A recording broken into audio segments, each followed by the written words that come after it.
We are, as a people, inherently and historically opposed to secret societies, to secret oaths, and to secret proceedings. Behave yourselves. But that is the secret to LumaCorp's success. Control the head, and you control the body.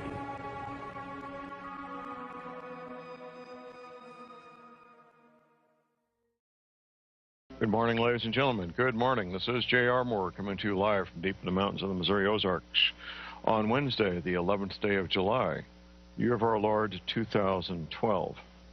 Welcome to the John Moore Show. I did get a call yesterday from a private, trusted source.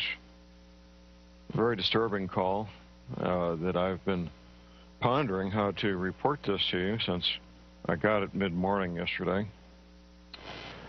And I've decided the best thing to do is just to, well, tell it like it is and not hold back, except to protect my source, of course. Well, here's what's going on. The U.S. military in the last week has begun conducting briefings for dependent military families, the husbands and wives of men and women in the military.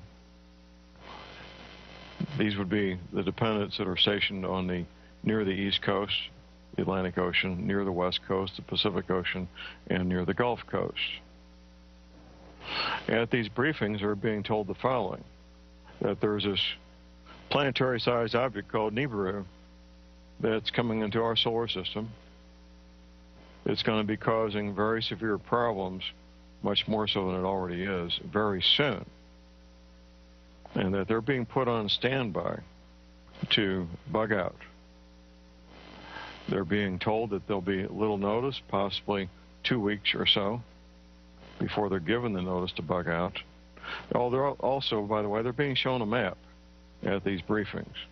And they're signing non-disclose agreements before they go into the briefings, before the briefings begin, agreeing to not disclose to anybody else what they're learning.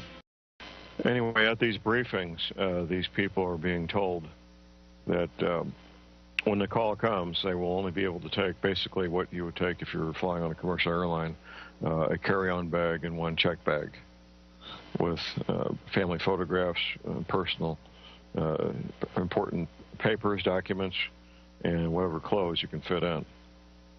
End of story. And they have to abandon all their other clothing, personal possessions, furniture, appliances, automobiles, all the rest of it. Well, the automobiles, I'm not sure. They might be bugging out in personal vehicles. That's unclear to me. And it's probably going to be a mixed bag of how people make their way away from these coastlines.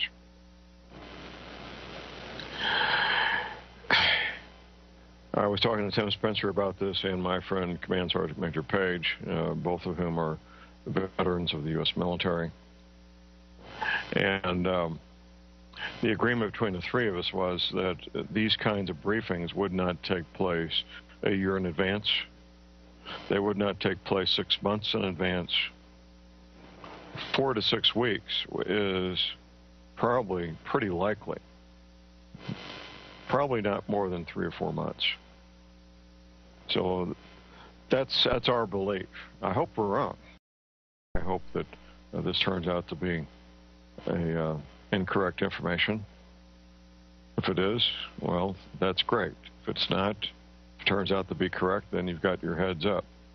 So I asked the question this morning to all of you out there, to the several thousand of you listening to me on the morning of July 11th, 2012. What would you do if you had 6 years to prepare? What would you do if you had 6 months to prepare? What would you do if you had 6 weeks to prepare? There's going to be different answers to those 3 different questions, aren't there? 6 weeks is a possibility. I hope it's wrong. I truly, in my heart of hearts, hope that that is wrong.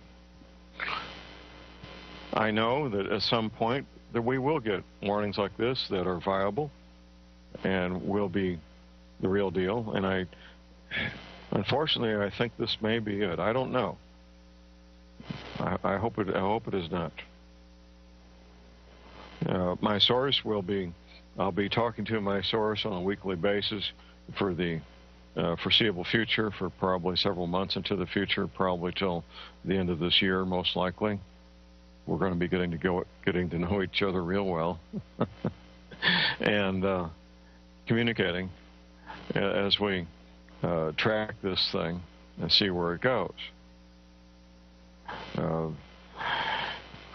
My source doesn't want to hear this either. I mean, we're both mature men. We're both Vietnam vets, and he has a life he's put together for himself and his family that he doesn't want to see disrupted. I have a life I've put together for myself and my family I would just soon not see disrupted. But reality is, well, it is what it is. And when we get the call about the bug out, I will report it the next show I'm on the air. Anyway, my source told me about this dependent. My source is not the dependent, by the way. The dependent was looking at my map and saying that my map was very close to the map that the dependent was shown at the briefing. Very close. As we say, as Tim Spıtzer would say, close enough for government work. There's going to be deviations between the map that I recreated working with the 3 Navy veterans and the map the government is showing. However, it is close enough. Knowing if Aunt Nellie's house is going to be underwater in South Carolina really is not the issue. No, it's not. The issue is the Atlantic coast, Pacific coast, and Gulf Coast will all be underwater, 50 miles inland, 75 miles inland, 100 miles, depending on where it is, wiping out the regions, the homes, the businesses, the schools, the hospitals, where about half this population in the United States live, work, and play, including Washington, D.C., New York, Baltimore, Miami. It's a long list of major cities. That's the point. Not whether Aunt Nellie's house is going to be underwater in South Carolina. That's not really the issue. People that live near the Atlantic coast, Pacific coast, Gulf Coast, I've had these conversations dozens of times the last 10 years. They want to go to a map, they want to look at my map and see if their house or if Aunt Nellie's house is going to be underwater. That's not the point. It's human nature, you're going to try to do that, I know that. That's not the point.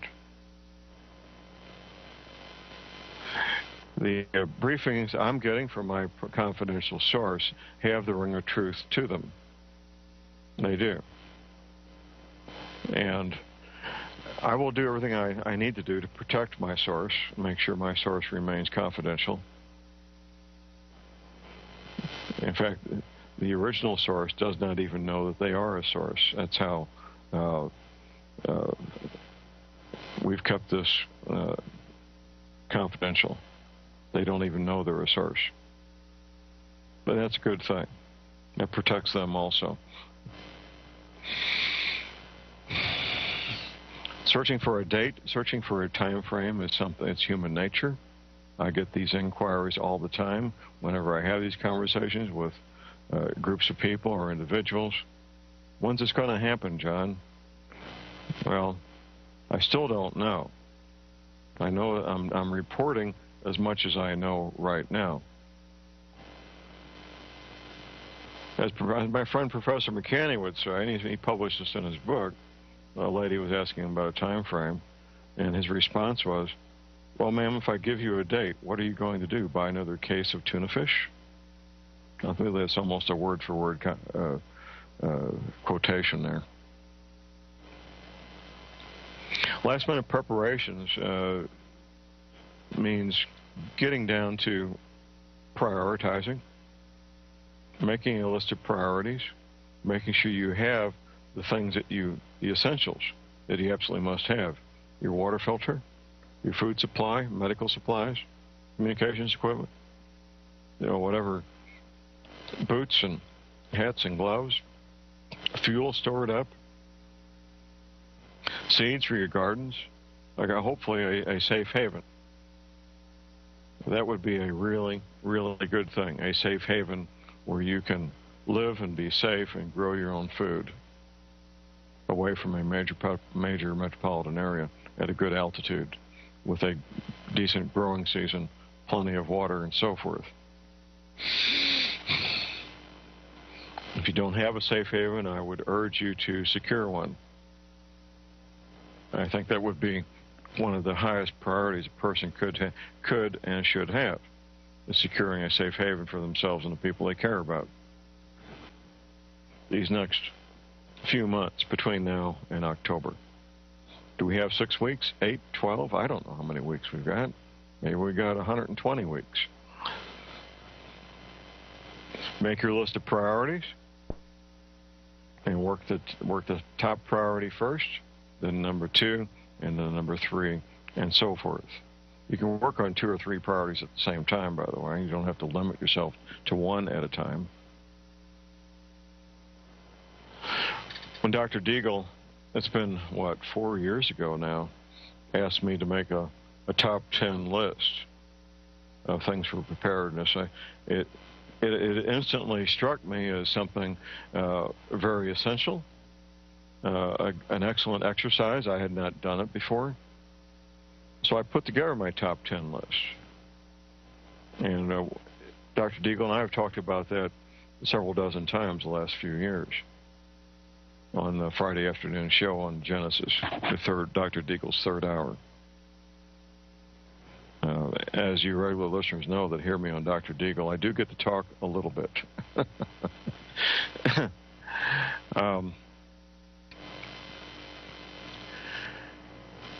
At some point,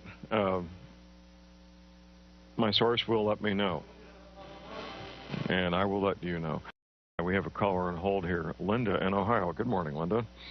Hi, John. I just got my new video, so I needed to ask you, and thank you for updating, because I have new listeners listening in, and so, they haven't heard any of this information before, so I know you think it's repetition, but... Well, coming into this cold can be quite a shock, to say the least, but go ahead, Linda. I understand. Are the lakes being affected? I live about 30 miles away from Lake Erie. Right, or just the ocean. The larger the body of water, the more it's going to there's going to be problems.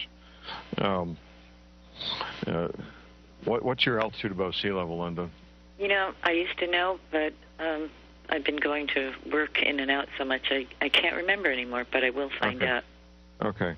Well, Google Earth, you can find the altitude of any place above sea level, any place on the planet with Google Earth. Okay. And how far away from the Atlantic Ocean are you? Oh, I'm in Ohio. Oh, you're in Ohio. Oh, yeah. Right.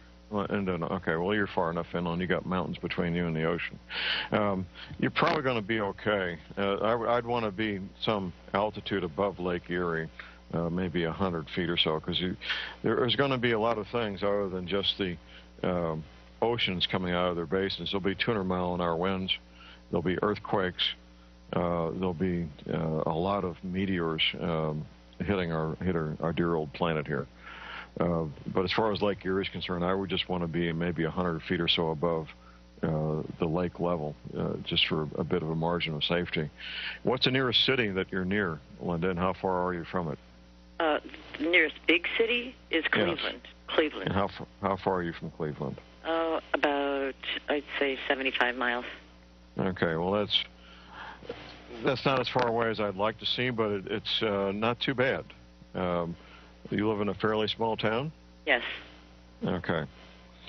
Well, these small towns, is there a lot of agriculture in your area? Farming, ranching? Yes, there is, as a matter of fact. Okay. All right. Well, people involved in agriculture tend to be fairly independent. It's just part of their lifestyle. Most of these men that have these tractors and farm equipment, they take great pride in being able to repair and maintain almost everything on their equipment without any outside help. So you've got in your neighborhood a lot of very independent people who are used to taking care of themselves. That's a real good thing, Linda. Yeah. Okay. Well, yeah, thank you for the information. Bye-bye. You're welcome. Here's a top 10 list. I put this together for Dr. Deagle. It looks like September 3rd, 2010. And number one, at least 2 gravity feed, high-quality gravity feed, Berkey water filters. I do offer them for sale on my website. You don't want anything that takes electricity or pressure to work your water filter. Number 2, at least one 30 caliber rifle and 500 rounds of ammunition for each adult. Of course, these skills and to go with that, owning a weapon of any kind. Number 3, cast iron cook pots and skillets with cast iron lids. They can be used indoors. They can be used on campfires and will last for decades if properly cared for. You need a truck or a large van, preferably diesel, so that you can carry people and supplies and equipment. Number 5, heavy canvas tents or tarpaulins for emergency shelter for yourself or for unexpected guests. Number 6, 900 pounds of grain per person per year, at least a 2-year supply of grain per person. Properly stored so that when the weevils hatch out, and there's weevil larvae in all bulk grains, so they can't live. You can store it in nitrogen, in carbon dioxide, in a vacuum. There's different ways to do that. And number 7, a comprehensive medical kit, same kind of kit that the paramedics use. And, of course, the skills to go with it. A good place to get a professional-grade paramedic kit is Galls, Galls, Galls.com. They have the same things that the paramedics use because they sell to the paramedics. Number 8, heavy leather high-top boots. This is kind of a generic way of saying buy your boots, trousers, jackets, gloves, hats at the same place the farmers and construction workers buy their clothing and boots. Not the cheap, lightweight stuff sold at sporting goods stores that won't last. That's meant for casual, recreational use. Much of the things they sell at places like Walmart simply aren't durable enough, especially the boots and shoes. I've never seen a pair of boots and shoes at Walmart that I would put any trust in for long-term heavy use. Number 9, vacuum-packed heritage garden seeds. It kind of speaks for itself. You're going to be growing your own food, maybe growing in a little bit extra food so you have something to trade or sell. Number 10, a copy of the book titled Dare to Prepare. Dare to Prepare by Holly Deyo, D-E-Y-O, available at Stan and Holly's website, standeyo.com. The 3 additional items we put on this list for Dr. Deagle. Number 1 is the paratrooper bicycle. It's the only, as far as we know, the only full-size folding mountain bike. It is military issue to the U.S. Army paratroopers and the U.S. Marines. Next would be a hand crank AM/FM weather band radio. I do offer these for sale at my website. It's also got a built-in flashlight and a cell phone charger. So it's a pretty good little unit, very compact and just a great little unit. And next would, and last but not least, a radiation detector with a gamma ray spectrometer. Radiation is part of what we're dealing with here, of course. This Fukushima event is by far and away far worse than what happened at Chernobyl in Russia more than 20 years ago. Far worse. So that's the list.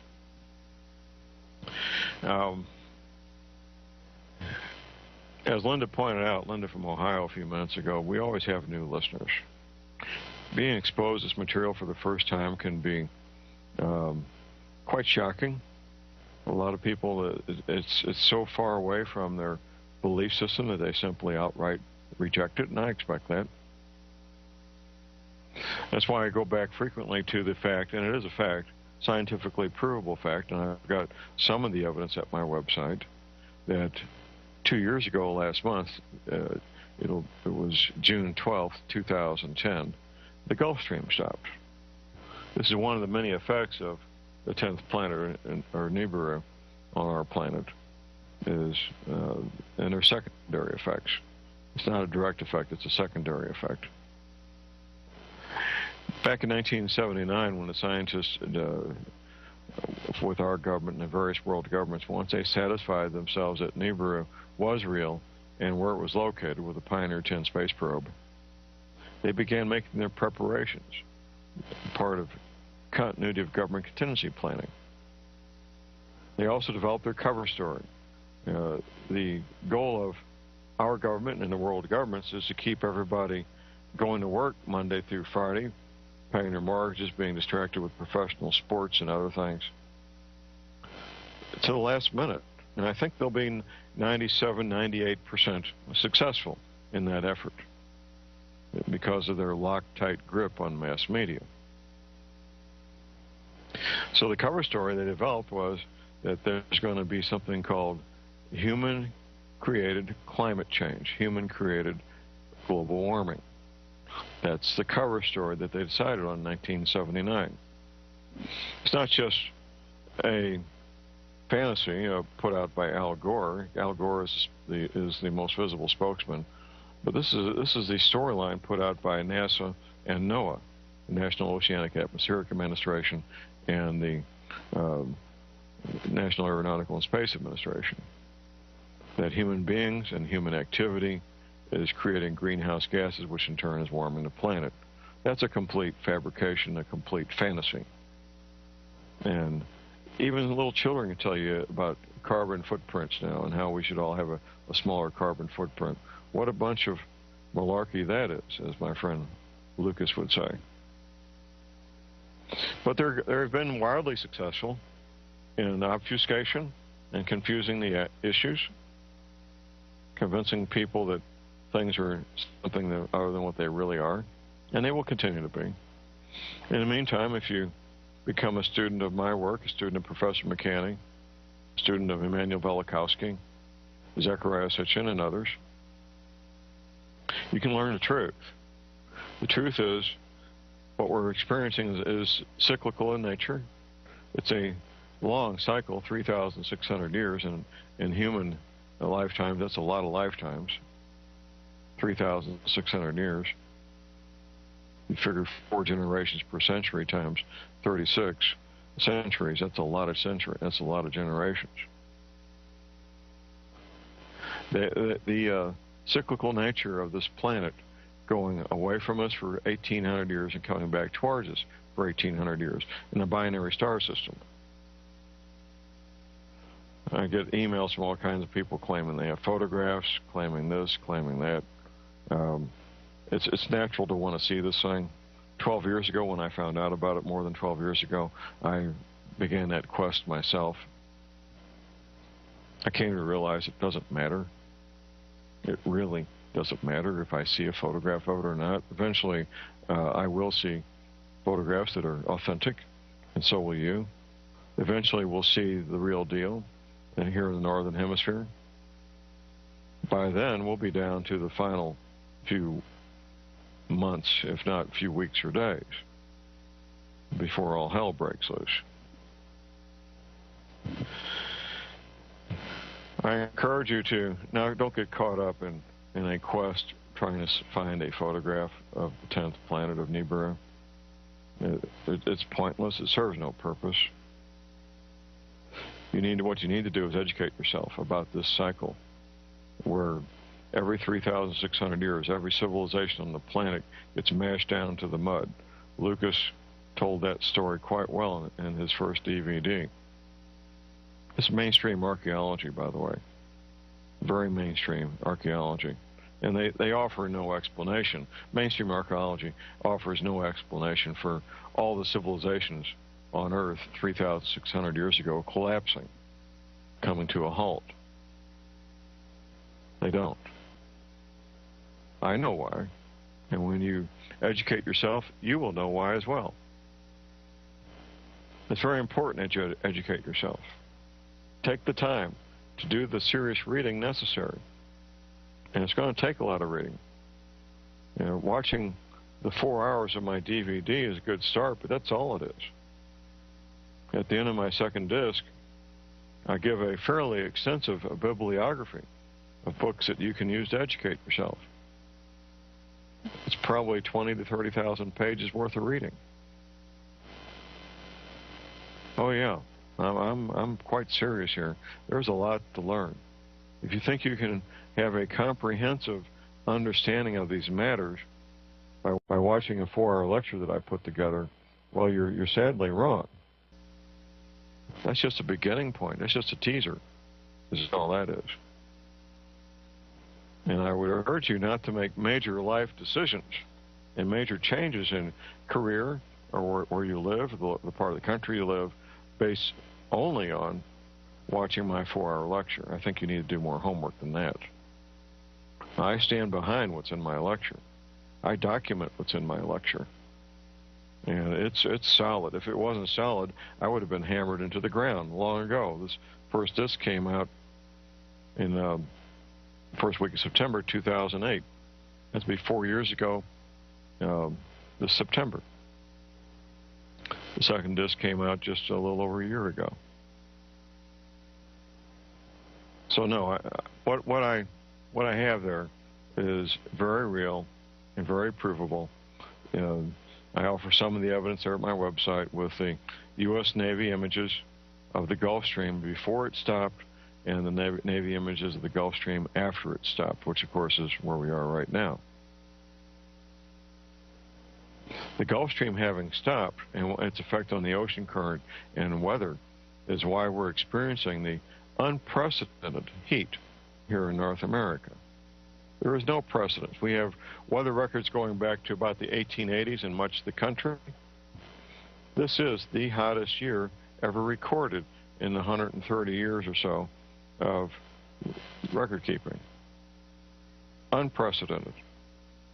And what will happen in the future in terms of weather, I can't tell you. I think I can tell you with some certainty that it will be worse. It will have more frequent, more bizarre, and more dangerous weather events. Extremes of drought and extremes of too much rain. Extremes of high temperatures, extremes of low temperatures. Days where we have 200 and 300 tornadoes in one day. Who ever heard of such a thing? 200 and 300 tornadoes in one day. Earthquakes in places that have never had earthquakes. As you see these things increase, become daily events, you'll know, because I've told you so, you'll know that we're getting closer to the end. The end being when Nibiru, the 10th planet, the destroyer, impacts us to the point where we have a tilt of the Earth's axis, and these oceans come out of their basins. That's what's going to cause the worldwide flooding. A tilt, what's called a pole shift. I can't tell you how many degrees it'll be. It's probably going to be in the range of 15 to 20 degrees, something like that. That may not sound like much. That is huge. That is massive. Poles don't need to flip 180 degrees. They don't have to flip 90 degrees. A 15 or 20 degree shift in the poles would be enough to cause coastal flooding on all continents. That's all it would take. And when I use the word all it will take here, that's a massive, massive thing. They have something the size of our Earth tilt its axis 15 or 20 degrees. One of the difficulties I had putting this whole thing together was that the Navy veterans I was debriefing, they were sitting in the folding chairs getting the information. They were not the scientists who put the information together. So the Navy veterans were told what would happen. They were not told why it would happen or how.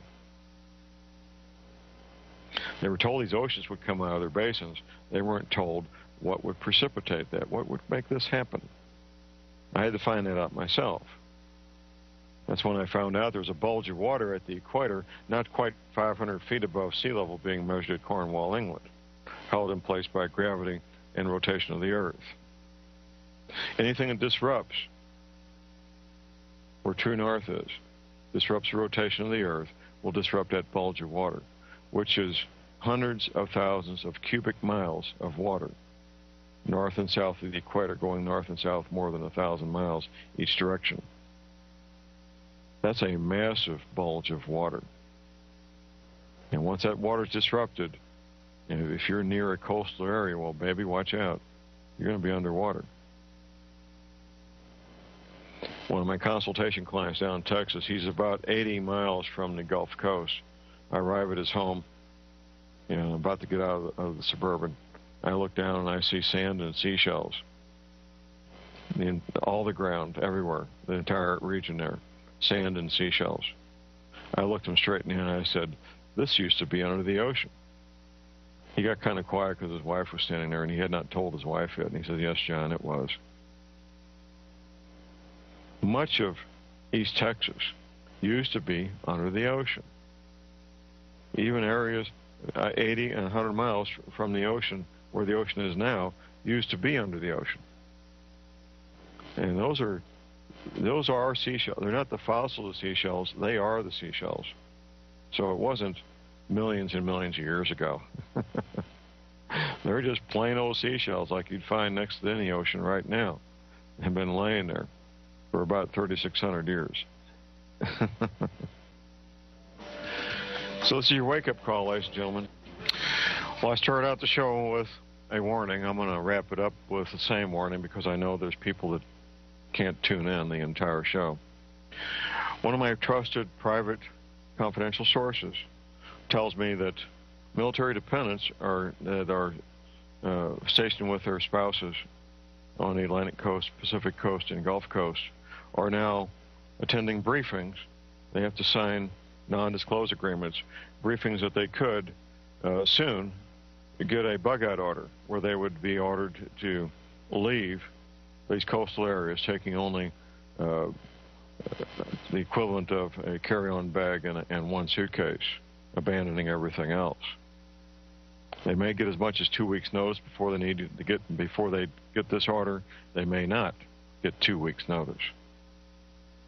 This notice would probably, we believe, be given sometime in the next 4 to 8 weeks, 4 to 6 weeks. We don't know. It's not the kind of thing that would be given a year in advance or 6 months in advance. Anywhere from a month to maybe 3 months out, maybe as far out as October. A lot of speculation about what may or may not happen in October. So we got part of July, all of August, September, and in October. It'd be October, about 3 months. Close enough. So that's your heads up. That is your heads up. That these briefings are being conducted. They're telling these people that the planet Nibiru is going to be causing flooding of all coastal areas worldwide. They're being shown a map that's very similar to the map in my DVD, Global Warming, what the government's been telling you, the map that I recreated with the help of 3 Navy veterans who saw the classified map the U.S. Navy displayed at their briefings going back to 1979. This is your heads up. Whatever you need to do to make your list of priorities, start working on it for your preparations, you need to be doing it. Time is of the essence. Time is of the essence. There's going to be some things similar in a lot of these lists and some things different. You all have our own situation to deal with.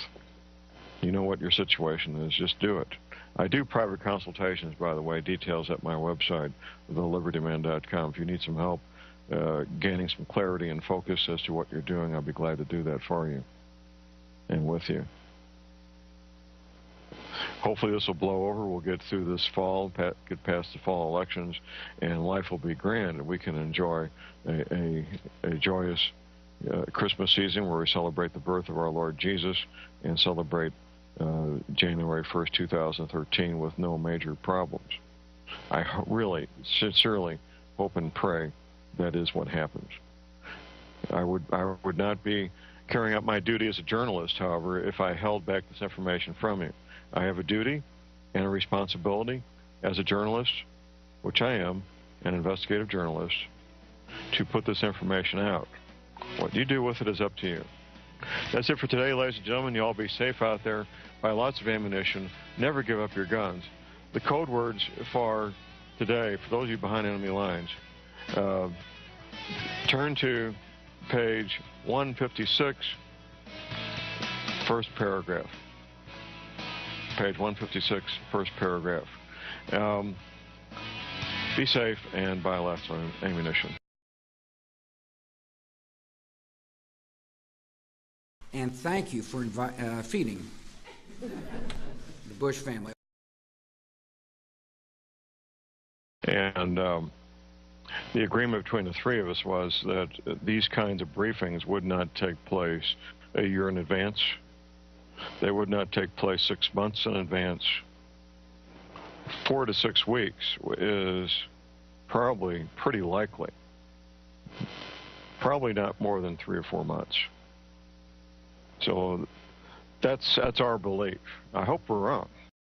I hope that this turns out to be incorrect information. If it is, well, that's great. If it's not, if it turns out to be correct, then you've got your heads up. So I asked the question this morning to all of you out there, to the several thousand of you listening to me on the morning of July 11th, 2012. What would you do if you had 6 years to prepare? Report this to you, since I got it mid-morning yesterday. And I've decided the best thing to do is just to, well, tell it like it is and not hold back, except to protect my source, of course. Well, here's what's going on. The U.S. military in the last week has begun conducting briefings for dependent military families, the husbands and wives of the men and women in the military. These would be the dependents that are stationed on near the East Coast, the Atlantic Ocean, near the West Coast, the Pacific Ocean, and near the Gulf Coast. At these briefings, they're being told the following, that they're... We are, as a people, inherently and historically opposed to secret societies, to secret oaths, and to secret proceedings. Behave yourselves. But that is the secret to LumaCorp's success. Control the head, and you control the body.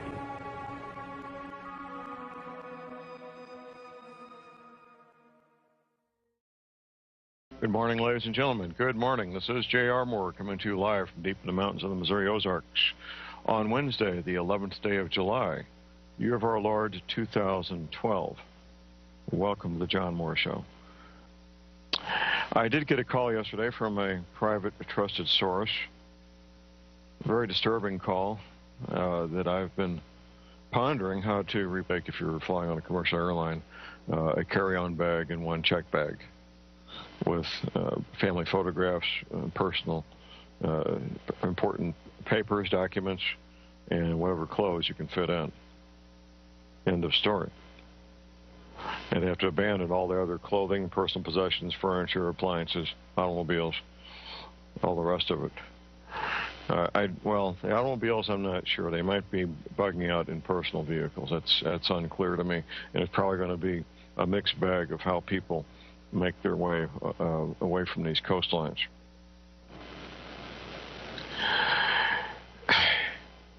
I was talking to Tim Spıtzer about this and my friend Command Sergeant Major Page, both of whom are veterans of the U.S. military.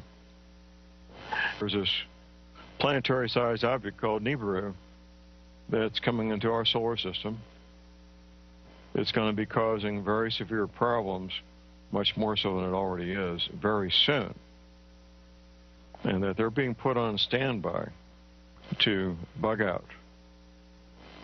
They're being told that there'll be little notice, possibly 2 weeks or so, before they're given the notice to bug out. Oh, they're also, by the way, they're being shown a map at these briefings. And they're signing non-disclose agreements before they go into the briefings, before the briefings begin, agreeing to not disclose to anybody else what they're learning. Anyway, at these briefings, these people are being told that when the call comes, they will only be able to take basically what you would take.